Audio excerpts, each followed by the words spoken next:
एक बार एक गांव में कृष्णा नामक व्यक्ति रहता था। हर रोज वह दूध से घी बनाया करता था और अपने गांव के बाजार में बेचता था। यही थी उसकी रोजी रोटी कमाने का जरिया। अपने शुद्ध और मजेदार घी के लिए कृष्णा बहुत मशहूर था। घी ले लो, शुद्ध देसी गाय का घी ले लो, घी ले लो, घी ले लो। एक दिन एक मिठाई वाला सुंदर ने कृष्णा को बुलाया और 1 किलो घी के लिए मांगा। कृष्णा गया उसके पास। कृष्णा भाई, मुझे 1 किलो घी चाहिए।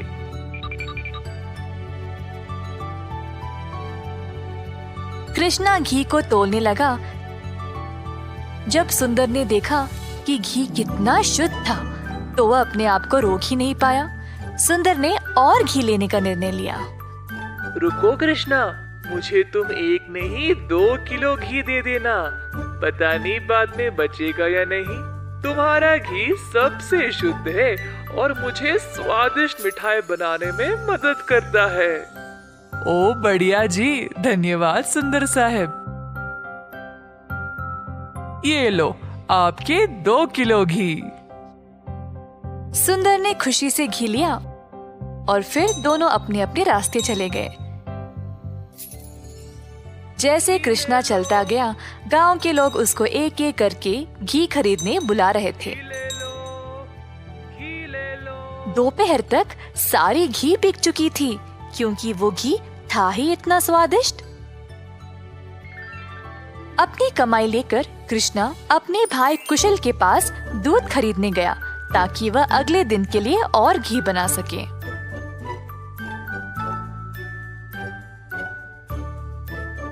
हर रोज कुशल देखता था कि उसका भाई बहुत घी बेचकर अच्छा पैसा कमा रहा था और उसका कारोबार दिन पे दिन और भी ज्यादा बढ़ने लगा। भाई, मुझे 5 लीटर दूध चाहिए घी बनाने के लिए। ओ, अभी तो मेरे पास नहीं है 5 लीटर। क्यों ना तुम शाम को आ जाओ, मैं तुम्हारे लिए बाजू में रखूंगा। कृष्णा के निकलने के बाद कुशल की पत्नी उसके लिए पानी लेके आई। देखा कमला, कृष्णा की तो किस्मत ही बदल रही है। दोपहर में ही इसने सारी घी बेच डाली और दूध के लिए वापस आया था। आप तो सारा दूध इनको ही दे देते हो ना, क्यों ना इस बार आप दूध में थोड़ा सा पानी मिला के दो। इस तरह हम भी ज्यादा पैसा कमा सकते हैं। कुशल ने अपनी पत्नी की बात मान ली और शाम को जब वह गाय से दूध निकालने गया, तो उसने दूध में पानी डालकर कृष्णा के लिए बाजू में रखा। अब कुशल रोज यही करने लगा।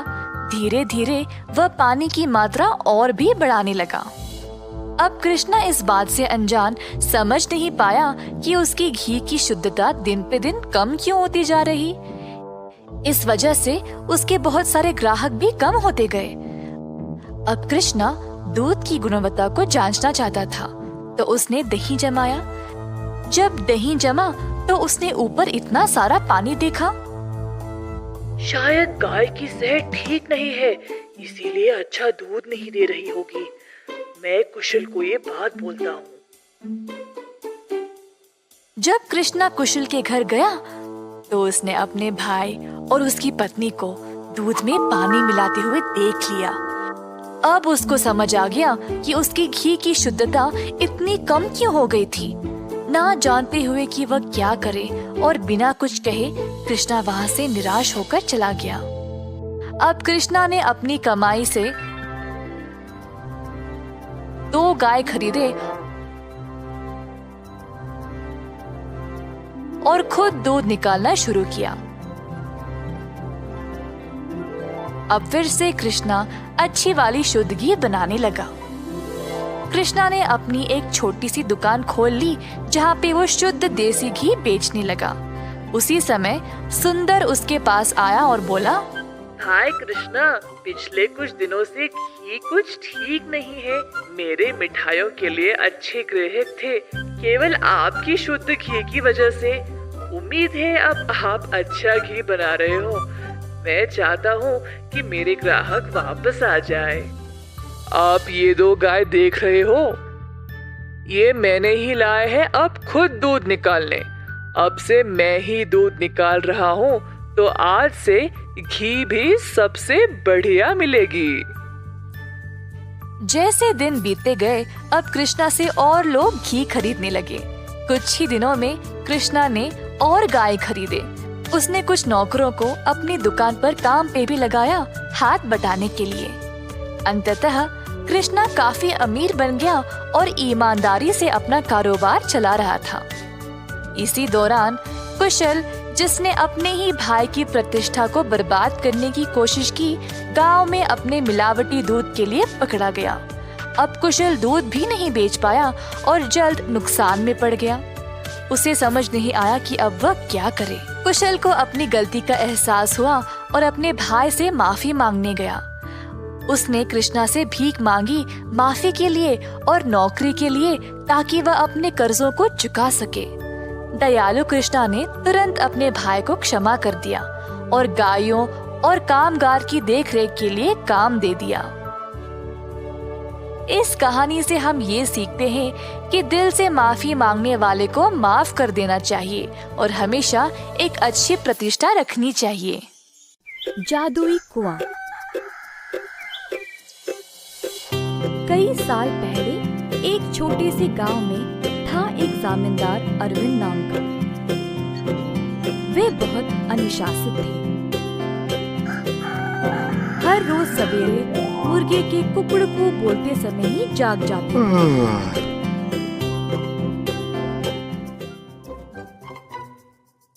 फिर अपने नौकरों को जगा के उन्हें काम पे भेजते थे। चंद्रा और सूरी नामक 2 मुलाजिम जमींदार के लिए काम पे नए नए आए हुए थे,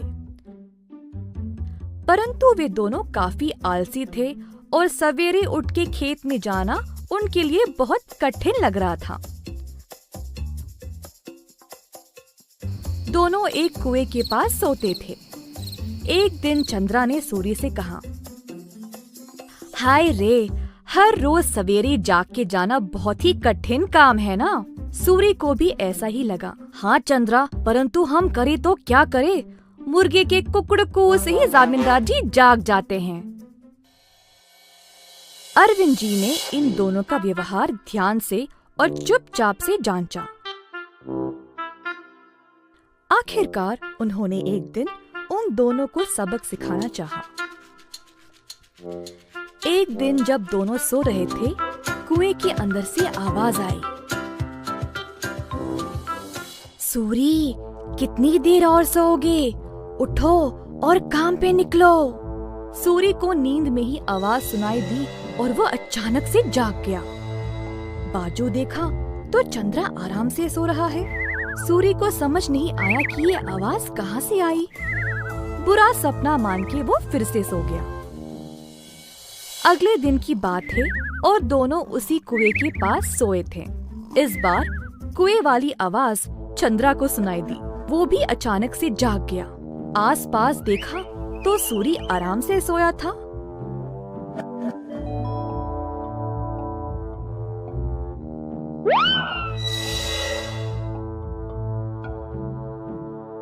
कोई बुरा सपना था शायद, ऐसा सोचकर वो भी फिर से सो गया। अगले दिन जब वे दोनों फिर से वहीं पे सो रहे थे, अचानक से एक खतरनाक आवाज सुनाई दी। दोनों एक साथ जागे और डर गए, एक दूसरे को देखने लगे।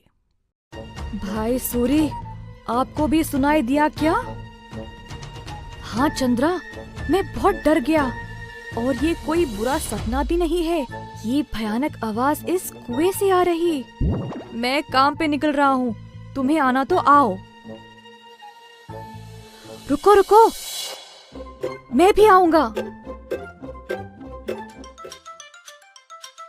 उस दिन दोनों ने बहुत मेहनत से खेत में काम किया और दोपहर में भोजन के समय जमींदार जी के पास आए। खाना खाते समय दोनों की शक्ल पे सिर्फ परेशानी लिखी हुई थी। जमींदार जी ने पूछा कि हुआ क्या। चंद्रा और सूरी ने सारी घटना सुनाई। ये सुनकर जमींदार जोर जोर से हंसने लगे। सुनो तुम दोनों, वो कोई भूत या बुरा सपना नहीं था। मैंने देखा कि तुम दोनों कुछ ज्यादा ही आलसी थे, इसीलिए तुमको सबक देना चाहा। कुएं के पास वो मैं ही था जो आवाजें निकाल रहा था। अब आई समझ। अब से ये सुस्ती छोड़ो और ठीक से काम करो।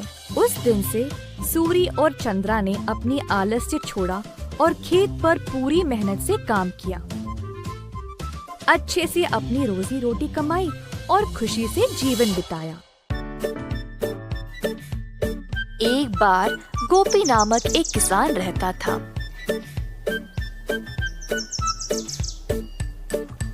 गोपी बहुत मेहनती था। सब लोग उसको पसंद करते थे और उसके साथ अच्छा व्यवहार करते थे।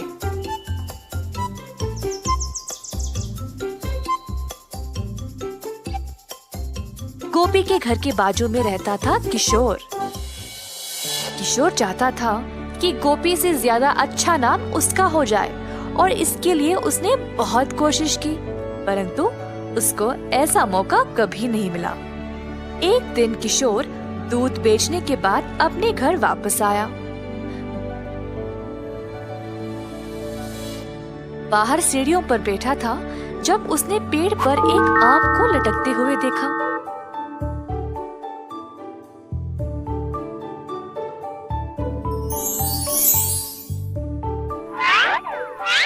उसने आम को तोड़ा और अपने रुमाल में बंद कर दिया। आम को पकड़ के वह गोपी का इंतजार कर रहा था। जब गोपी वापस आया तब किशोर उसके पास गया और बोला, ओ गोपी, मैं तुम्हारी प्रतीक्षा कर रहा था। क्या बात है किशोर? मैंने इस रुमाल में एक फल को लपेटा है। क्या तुम अंदाजा लगा सकते हो कि इसमें क्या है? अगर तुमने सही जवाब दिया तो तुम खुद अपने हाथों से मेरे घर से जो मर्जी ले जा सकते हो। अगर तुमने गलत बोला तो मैं अपनी मर्जी से अपने हाथों से कोई भी चीज तुम्हारे घर से ले जाऊंगा। ठीक है, मुझे लगता है इसमें अमरूद है। गलत जवाब, इसमें आम है। अरे अच्छा, अब क्या? चलो तुम्हारे घर चले, मैं अपने हाथों से जितना हो सके ले जाऊंगा। दोनों चलते हुए गोपी के घर की ओर गए। घर में प्रवेश करने से पहले किशोर को दरवाजे के पास एक सीढ़ी दिखाई दी। तुरंत उसको उठा के बाजू में डाल दिया और घर के अंदर चला गया, परंतु गोपी वहीं पे खड़ा रहा। गोपी, वहीं क्यों रुक गए? तुमने तो सीढ़ी उठा ली थी ना, फिर उसको बाजू में रख के अंदर क्यों चले गए? क्या मतलब तुम्हारा? हाँ, अपने दोनों हाथों से तुमने सीढ़ी को उठा लिया था ना, तो अब इस सीढ़ी को उठाओ और जाओ। ऐसा कहकर गोपी अपने घर के अंदर चला गया। किशोर ने गोपी को रोक कर कहा, ये धोखा है। नहीं नहीं, मैं नहीं मानूंगा। अच्छा ठीक ठीक। अच्छा अब तुम बोलो, मेरे हाथ में क्या है? अगर सही जवाब दिया तो मैं किसी को नहीं बताऊंगा कि तुम अपने दूध में आधा पानी मिलाते हो, पर अगर तुम गलत हुए तो मैं पूरे गांव में इस बात को फैला दूंगा। हाय, अपनी बुद्धिमानी से तुमने मुझे फंसा लिया। ठीक है, मुझे लगता है तुम्हारे मुट्ठी में अंगूठी है। गोपी टोपी ने अपनी मुट्ठी खोली और दिखाया कि कुछ भी नहीं है अंदर। हाहा, मेरी मुट्ठी खाली है, तुम हार गए। क्या तुम अब सबको मेरे बारे में बता दोगे? मैं अब से इतना पानी दूध में नहीं मिलाऊंगा, जितना जरूरी उतना ही। गलती हो गई, कृपया मुझे जाने दो।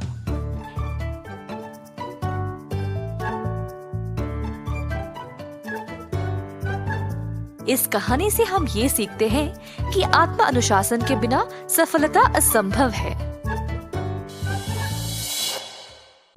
बंदर मामा। एक दिन बंदर मामा गहरी नींद में सोया था जब एक मीठी सुगंध ने उसे जगाया।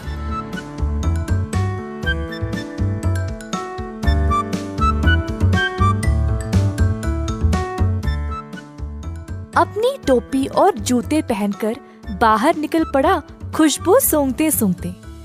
बंदर मामा ने देखा कि ये सुगंध एक मिठाई की दुकान से आ रही थी। अंदर गया तो उसने कई प्रकार के मिठाइयों को देखा। एक लड्डू को देखकर बंदर के मुंह में पानी आ गया। जैसे ही बंदर लड्डू को उठाने गया, दुकान की मालकिन भालू ने बंदर का हाथ पकड़ के रोक दिया। बंदर भालू की ओर देखकर डर गया, तुरंत पीछे मुड़कर रोते रोते घर वापस भाग गया। टोपी और जूते को निकाल फेंक के निराश बैठा रहा कि मिठाई खाने को नहीं मिली।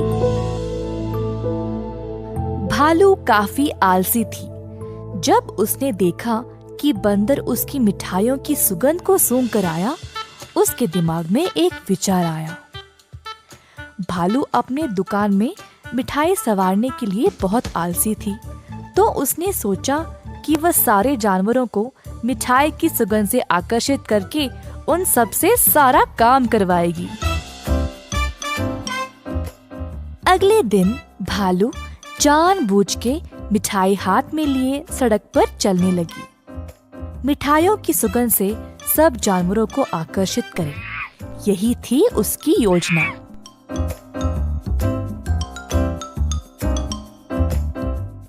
खुशबू फिर से बंदर मामा तक पहुंच गई। इस बार बंदर मामा से रहा नहीं गया और उनका जी ललचाया।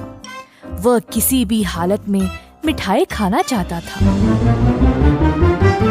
बंदर मामा चुपके से दुकान के बाजू वाले पेड़ पर लटकने लगा।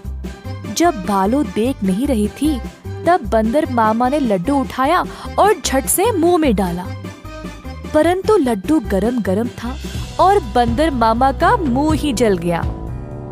बंदर मामा को बहुत गुस्सा था।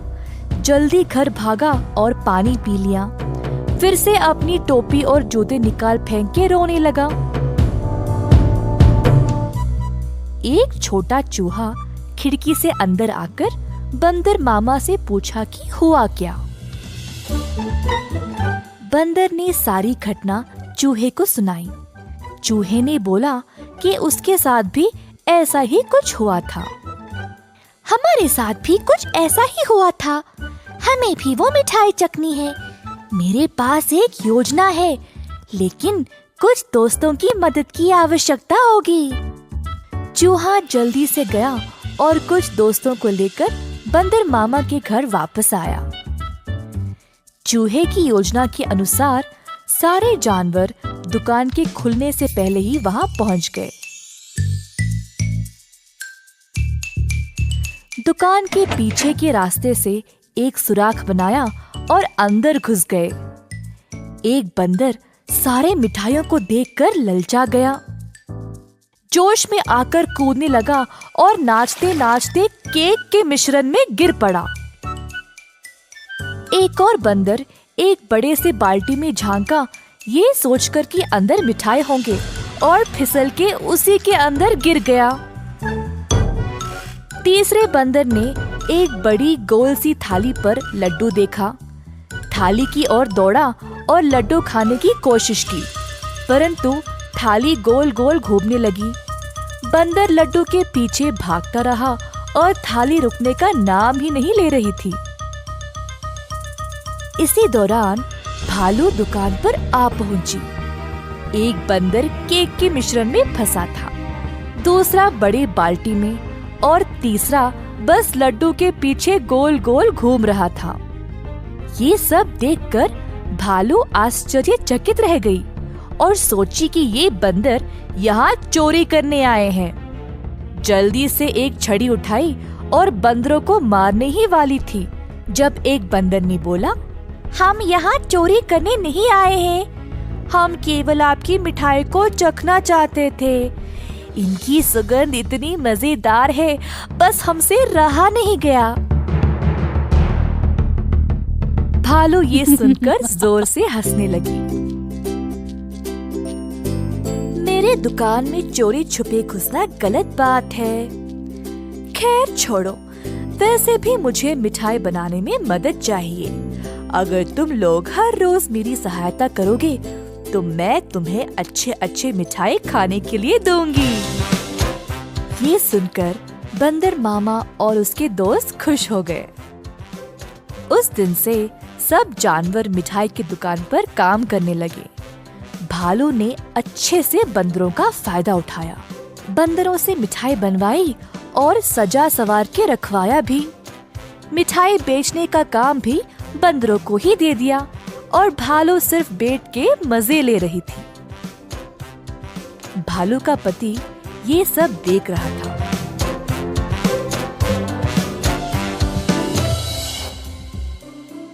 तुम तो रोज इतना काम करती हो, परंतु आज आराम से बैठकर मिठाई खा रही हो। दुकान भी बंदरों से भरा पड़ा है। ये क्या हो रहा है यहाँ पे?